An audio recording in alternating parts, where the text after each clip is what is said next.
just want to share with you something really beautiful.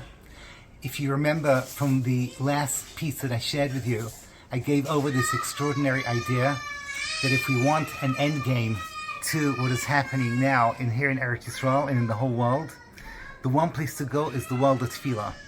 That is what Pirkei Rabbi Eliezer says in Perek Lamed Beis.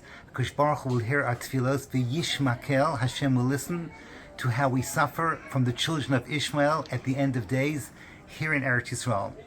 But I added that it's crucial that we daven for our brothers and we daven for our sisters, that all of Klal Yisrael should have this isayurus to come back to tefillah, and we should ask Hashem for what's called a ruach mimorim, a spirit from above. When I said this over to my Rebbe, Rav Asher Weiss, he said to me, make sure that you're very clear that we should daven for people but not preach. It's very, very important not to sound patronizing, that we're trying to save the world and save them. We have to save ourselves and work on ourselves, but when we daven for all of Klal Yisrael. The day after, I went to shul and I met one of the tzaddikim of Yerushalayim, my good friend Rav Dovid Kossowsky of Milwaukee. And I asked him, what are your thoughts? And he told me his thoughts, and it fits in so beautifully with Rav Asher Weiss's words that I'd like to share with you. Come and listen. This morning after Shachris, I saw my friend Rav Menachem Russell, and he came over to me and he asked me, he said, David, what are your thoughts? Share with me something. And I said to him, I just had an interesting thought today, and that has to do with this concept of ARVUS. We say that Klal Yisrael are Revim Zelazeh, which took place already from Har Sinai, when all Yisrael were together in the Kabbalah Torah. We then became responsible for each other.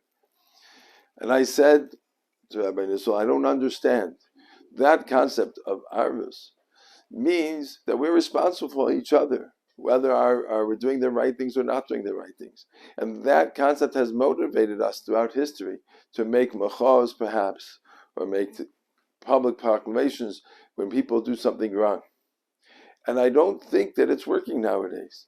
So what is it all about? What are we supposed to do? And what's the concept of ARVUS? I shared with him a thought, and he said, that's a great thought. He would really benefit if I could be able to record it and share it with him. So for Rabbi Nissel, I would do a lot of things. He is a great person who has helped me a lot. And I'm happy to be able to provide the following thought.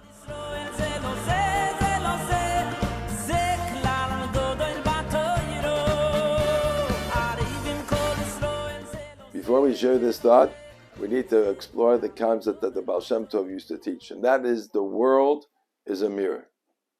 Meaning that when people see things happening in the world, particularly when you see things that are going wrong or someone who's doing something wrong, it is a message to myself that I need to look at myself and find, where do I have that problem? Where am I deficient in that area? And how can I improve myself? And that's the reason why Hashem made this occurrence happen in front of me so I could see it. And therefore, let's say I see Chilul Shabbos, I need to look at myself and analyze, how am I keeping Shabbos? Is my Shabbos inspirational? Am I mesameach when I greet the Kala? What can I do to improve my own Shabbos observance? And that's the reason that Hashem made that happen in front of me. And that is the concept of the world as a mirror. It's a reflection for me. It's a message for me to see what's going on for myself and not to fault the people, or to be able to then blame the other people or accuse the other people. It's a message for myself. And so I said to Rabbi Nissel, that's the thought I had today. When we see something going wrong, we need to look at ourselves first, find a way to improve it. And that's when the concept of ARVUS kicks in. If I improve myself and I spiritually make myself better, then spiritually, through the connection that we have as we're one nation, both nationally and spiritually, it'll affect my friend as well. It'll affect my brother. And then he will be impacted even unknowingly. And sometimes that's all that's necessary. But if I do need to speak to him, I do need to reach out to somebody, it will be shaped and formed by that care and that concern and that spiritual connectivity. And therefore, when I speak to him, he will be able to hear my words of love, and he will have already been affected by the spiritual improvement, and then hopefully be successful in being able to help him change his ways, or to hear at least my love and concern.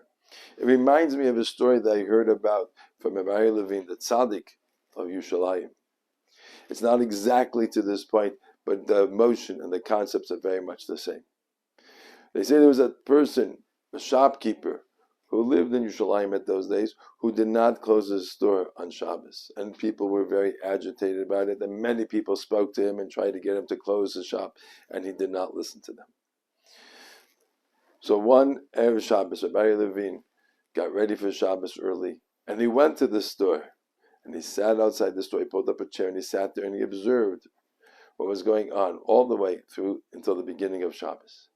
And the storekeeper was a little bit concerned about him sitting there, but didn't say anything. Until finally came over to Rabbi Levine, and he said to him, Rabbi, what are you here for? What can I do for you? What do you need? And Rabbi Levine responded, and he said, when I heard that you kept your store open on Shabbos, I was very disturbed and very bothered.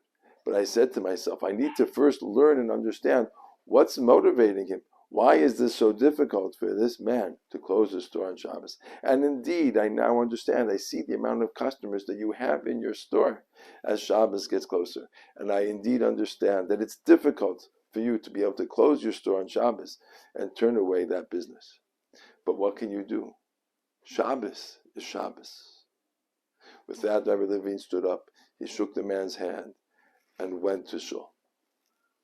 A number of weeks later, the man indeed started closing his store. And he said, throughout all the time the people came at him and yelled at him, that did not change his mind. But somehow, Rabbi Levine, reaching out to him in such a way of care and love, he understood that he needs to close the store for Shabbos. So I would like to reiterate that which I heard from Rabbi Nissel. Since this horrible, tragic event, this terrible war started on Shabbos and Simchas Torah, perhaps we need to look at ourselves and figure out our Shabbos the way it should be. What can we do to invigorate and to uplift our own Shabbos Avuros? And about our Simchas and Torah, in our performance of mitzvahs, are we doing them with all of our energy that is due to them? And I ask you all to join me now as a tefillah that Hashem should bring about tremendous Yeshuas and miraculous salvation, that our soldiers should be successful. They should be able to end the war, to be able to come home safe and sound, to bring back the captives, and to end this atrocity that is going on. And while we don't understand how and when that could possibly be, with the Nisim Niflois of the Rebbeinu Shalom, all is possible.